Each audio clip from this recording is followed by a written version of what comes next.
ఓం శ్రీ గురుభ్యో నమః. ఓం శ్రీ గణేశాయ నమః. ఓం శ్రీ త్రిపుర సుందర్యై నమః. ఓం శ్రీ లలితా సహస్రనామార్ధ చంద్రిక 367 నామం. ప్రత్యక్షితి రూప, తనను గురించి తనకు తెలిపే జ్ఞానము యొక్క స్వరూపమే ఇంతకు ముందు చెప్పిన పరావాక్కు యొక్క రూపము. పరమాత్మ స్వరూపంలో ఐక్యమైపోవటం అని ఈ నామానికి అర్థం చెప్పుకోవచ్చు. పశ్యంతి, హృదయ కమలంలో ప్రవేశించిన పరావాక్కు యొక్క సూక్ష్మ రూపమైన రెండవ స్థితిలోని వాక్కు కంఠగతమైన వాక్కు, గొంతు దాకా వచ్చి బయటకు రాకుండా మధ్యలోనే మనస్సులోనే మెదిలే వాక్కు. పశ్యంతి దేనికంటే సూక్ష్మమైనది, నాభిలో నిర్వికల్పంగా ఉండేది. వాక్ సంకల్పము ఇదే పరావాక్కు. ఈ వాక్కు పరదేవతా స్వరూపము.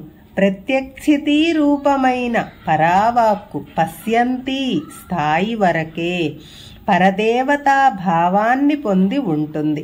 మనస్సు, బుద్ధి, అహంకారము, చిత్తము అన్నీ అణగిన తరువాత చేసే ధ్యానము పశ్యంతి. పరదేవత హృదయ కమలంలో ప్రవేశించిన పరావాక్కు యొక్క రెండవ స్థితిలోని పశ్యంతి వాక్కు యొక్క సూక్ష్మ రూపాన్ని పరదేవత అంటారు. ఈ దేవత ఇంద్రియాలతో గ్రహించగలిగేది కాదు, మనస్సులో మాత్రమే ధ్యానింపగలిగిన ధ్యేయ స్వరూపము. వినిపించే ధ్వని కంటే వినిపించని స్వరమే విలువగలదనే విషయం ప్రత్యేగాత్మ స్వరూపంలో ఉన్న పరదేవత యొక్క నాదం వినగలిగితే కాని తెలియదు. ఏ రూపంలో ఉన్న వాక్కు పరమేశ్వరిని తలపింపజేస్తుంది. మధ్యమా, పశ్యంతి వైఖరి వాక్కులను మధ్య ఉండు స్థితికి సంబంధించిన వాక్కు మధ్యమా.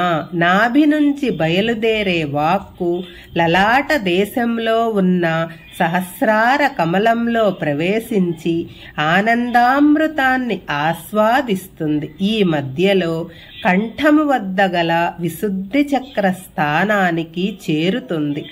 ఈ స్థితిలో ఉండే వాక్కును మధ్యమా అంటారు. వైఖరీ రూప, స్పష్టముగా బయటకు వ్యక్తమైన వాక్కును వైఖరీ వాక్కు అంటారు. ఈ స్థితిలో ఉన్న వాక్కునే ఎదుటివారు వినగలరు. ఇంతకు పూర్వము 3 స్థితులలోని వాక్కును వినలేరు. వీటిని పరాపశ్యంతి, మధ్యమా, వైఖరి వాక్కు స్థితులని అంటారు.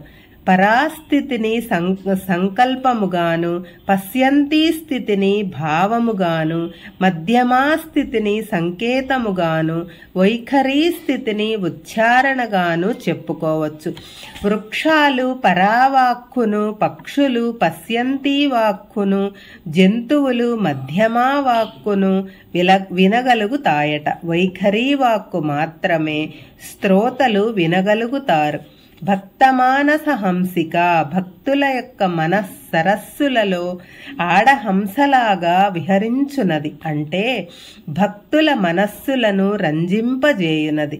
అనగా మనస్సు చంచలంగా కాకుండా స్థిరంగా ఉండే అది మానస సరోవరం అవుతుంది. అది యోగాభ్యాసంలో ఒక స్థితి.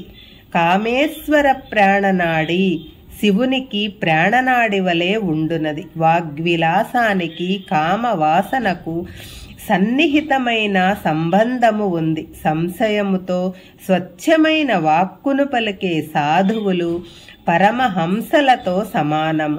కామం వాళ్ళు చెప్పినట్టు వింటుంది. అలాంటి కామేశ్వరులకు వాగ్దేవత ప్రాణనాడి వంటిది. కృతజ్ఞ, అందరూ చేయు అన్ని విధములైన కృత్యములను గూర్చి తెలిసినది. మన మాటలు ఎవరు వింటున్నారులే అనే అసుర ధైర్యంతో అసంబద్ధ ప్రలాపాలు చేయకూడదు. మాటలు నోటి నుంచి బయటకు రాగానే సూర్యుడు, చంద్రుడు, నక్షత్రాలు, కాలము, మృత్యువు, పంచభూతాలు గమనిస్తాయి. ఒక్క మాట కూడా వ్యర్థమైపోదు.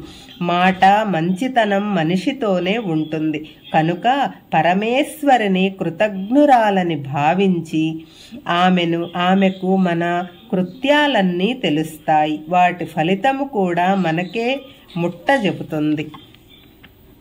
శ్రీమాత్రే నమః.